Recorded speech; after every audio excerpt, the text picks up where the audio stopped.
today we have the opportunity to interview face-to-face to the candidate of the state secretary of California.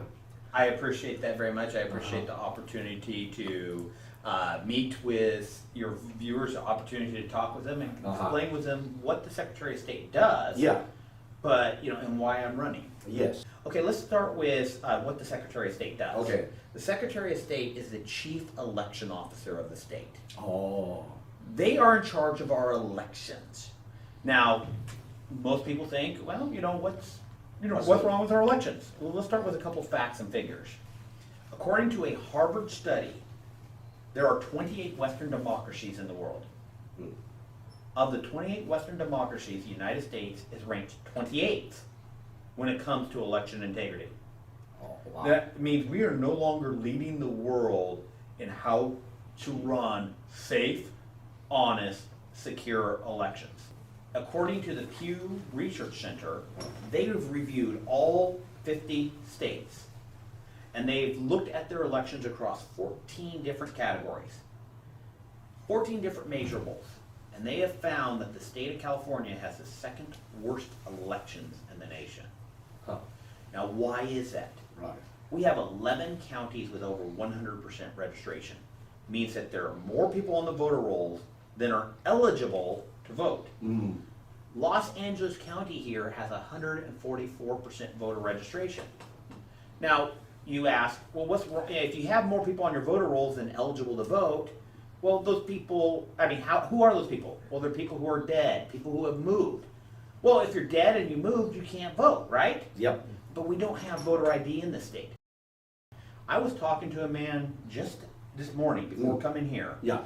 And I went, and in 2016, in November, he was working a single poll. And over the course of that day, he saw 6 different buses show up with 55 people on it who came into the polls. They looked at the wall, saw who had not voted that day, and went and sat down and voted for those people. That's called an illegal ballot, an illegal vote. And because we don't have voter ID, there's no way to actually make sure that the person says that who they are. I've talked to a young man named Brandon.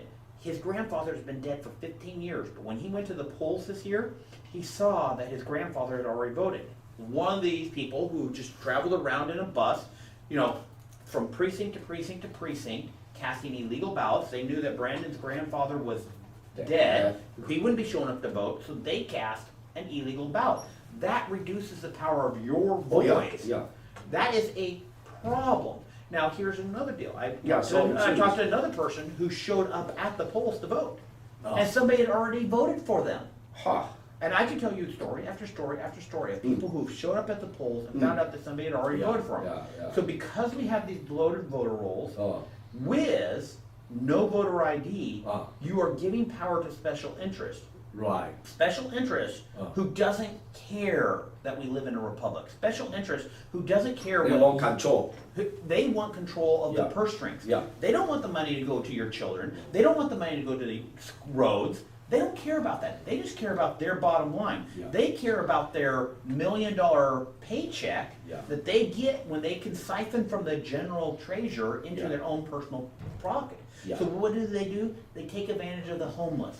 They take advantage of the minority communities. They take advantage of the youth by paying them a few dollars, putting them on these buses, moving them from precinct to precinct to precinct, where they cast illegal votes. That one precinct, that one election official in November of 2016, he counted 330 people who cast illegal ballots.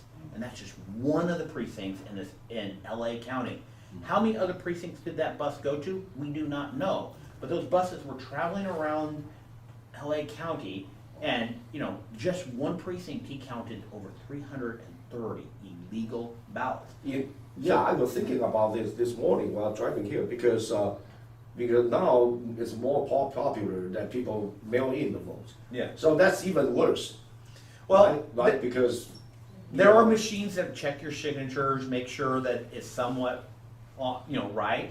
But the thing is that is easy to manipulate. Yeah. There are things that can happen on that. So we do need to bring more security to our absentee ballots. We need to bring security to our voting procedures. Right. Because the thing is, Brandon's grandfather has been dead for 15 years. There's no reason his grandfather still needs to be on the voter rolls where people can cast illegal ballots. Yeah. We need to fix that. We need to clean things up. Yes. And that's what I'm doing as Secretary of State. I'm running to clean up the voter rolls. Mm-hmm. We know that there are databases out there that you can use to clean up the voter rolls. One is called the Social Security Death Records. If you're dead, Social Security knows about it. Yeah. And as Secretary of State, you're entitled to a copy of the Social Security Death Records.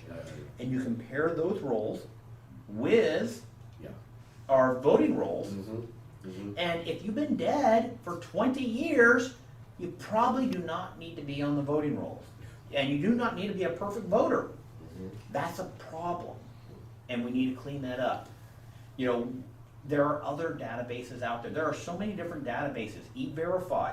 Let's use those databases. Let's compare them with our voter rolls so that only those people eligible to vote are able to vote. Let's bring some security to our voting system so that way when you go vote for your representative, only those people who are eligible to vote are able to vote. And if we do that, people will feel a lot more secure about their elections, and they will be much more willing to go out and to vote. When people think that there's corruption in their voting rolls, they are not likely to go vote.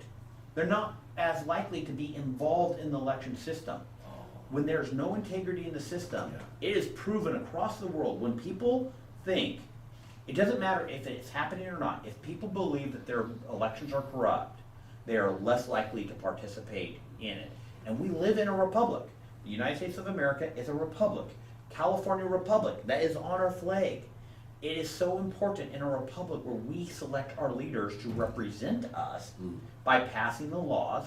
It is critical that we actually have fair elections so that the people's voice is actually heard, that is properly recorded, that only those people who are eligible to vote are casting ballots.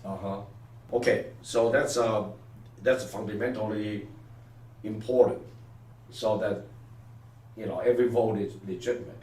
Yes. Yeah, because right now, if I'm not mistaken, the DMV, when you renew the driver license, they automatically enroll you as the voters. Yes.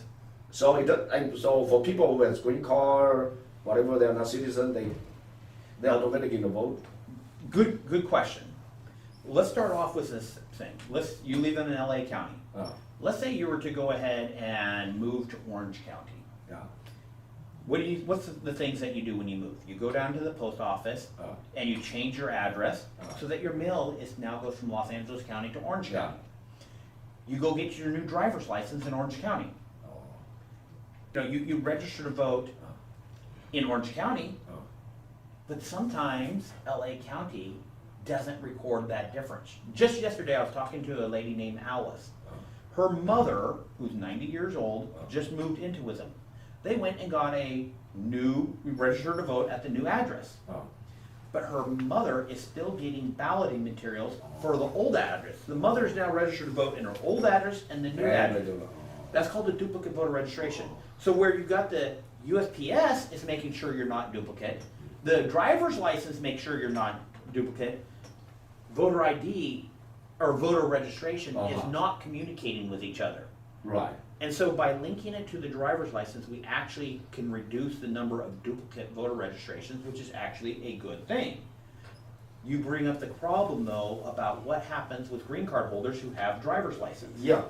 And or even students. Yeah. When you when you do your driver's license, they do ask you a question on the screen. Are you a citizen of the United States? And if you're a green card holder, you should not be checking that box. Because let me give you a story. There was a young lady who lived in South America.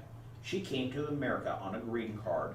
She wanted to go to medical school, so she worked as a she transcribed medical documents while she was going through nursing school. When she went to the DMV to get her driver's license, She had her green card paperwork in front of her, and the DMV official said, "Would you like to vote?" He knew she wasn't eligible to vote. Her green card paperwork was right there. Yeah. And she said, "Can I?" And he says, "It's up to you." So she went ahead and checked the box. She relied upon the DMV official. The state sent her balloting materials.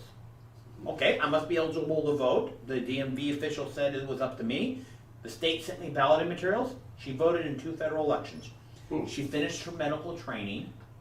She'd lived residency requirements. She was ready to become a United States citizen. She appeared before an immigration judge, and one of the questions on the form is, "Have you ever voted?" She checked the box, yes, she has voted. And the federal immigration judge said, "You should have known that you were not eligible to vote. Citizenship denied for life. Wow. You are deported." She appealed it all the way up to the chain through 5 different courts. She lost at every single level and was deported. She relied upon a DMV official, she relied upon a state official, and she was the one who suffered the consequences of that. As Secretary of State, we cannot afford to, these people who are in this country legally, with a job, trying to work their way through, we can't afford to lose those people. Yeah. We need to make sure that our rolls are clean of those people who are not eligible to vote, because they may be deported. That's not compassion to just have sloppy rolls. No. And so the thing is, people, may mistakenly check that box. There are many other ways where somebody can give you false information. And that's why it's important as the Secretary of State that we actually review our voter rolls with databases like E-Verify and make sure that only those people who are eligible to vote are on the voting rolls. Okay, so when you say voter ID, so that will be like an ID card or something that's specifically for voter ID instead of like a driver license. Voter ID is a different issue than driver's license and what I've been talking about here, where you get where you can be automatically registered to vote. Voter ID is something that's happening in some states. Just this last week, Oklahoma courts said that they have a voter ID law. What they use in Oklahoma, what they use in Texas and other states is you actually have to use your driver's license. In Mexico, it's actually a separate card that's called a voter ID card. So California, we do not have a voter ID. we don't. And because we don't have a voter ID, that's why it's so important to have clean voter rolls. And so, as Secretary of State, I can't make the state of California have a voter ID. That's up to the legislature to determine, are we going to have voter ID? If we do have voter ID, what is the requirements to obtain that voter ID card, or how do you get a voter ID card, or anything like that? That comes from the legislature or a ballot proposition. That has to come from the people. As Secretary of State, I'm like an executive. I enforce the laws, I do not make the laws. And so, as your Secretary of State, if the state were to say we're going to have voter ID, then it's my job to make sure that the voter ID laws are followed. If they say we're not going to have voter ID, then it's my job to make sure that the voter rolls are clean, so that only those people who are eligible to vote are able to vote. So the thing is, let's move back to non-citizens voting. We know that in jury summons notices, anybody who lives in California, lives in the United States, knows that you can get a postcard in the mail that says you've been summoned to a jury. Right. And if you're not a citizen, you can check a box and send it back and say, "I'm not a citizen, I'm not eligible to be on a jury." Now, the jury summons notice predominantly come from our voter registration rolls. And here in the state of California, we know that about 5.3% of jury summons notices get returned because someone's not a citizen.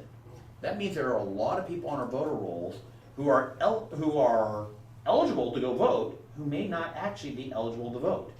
They're on the voter rolls. But The state's going to send them balloting materials, and if they rely upon it and they're not citizen, they could end up being deported. And so that's why it's so important as Secretary of State to make sure you clean the voter rolls, so that when a citizen goes votes, their vote is not being diluted by people who are not eligible to vote, who have not yet studied the Constitution, who have not yet understood our way of life. we talk about foreign influence. That's what foreign influence is. If you have non-citizens voting in United States elections Yeah. on who's going to, on how you spend money. You know, as a citizen, where do you want the money spent? You want the money to be spent on your roads. You want it to be spent on your schools. If that money is being diverted to some special interest, and that's because some foreign influence, because they're able to take advantage of people who are not citizens, that's not representative form of government. That's not what the United States is all about. There is a pathway to citizenship. You can earn your pathway to citizenship. And you need to do that so that way you have the right to determine how we, how the public treasure is to be dispersed.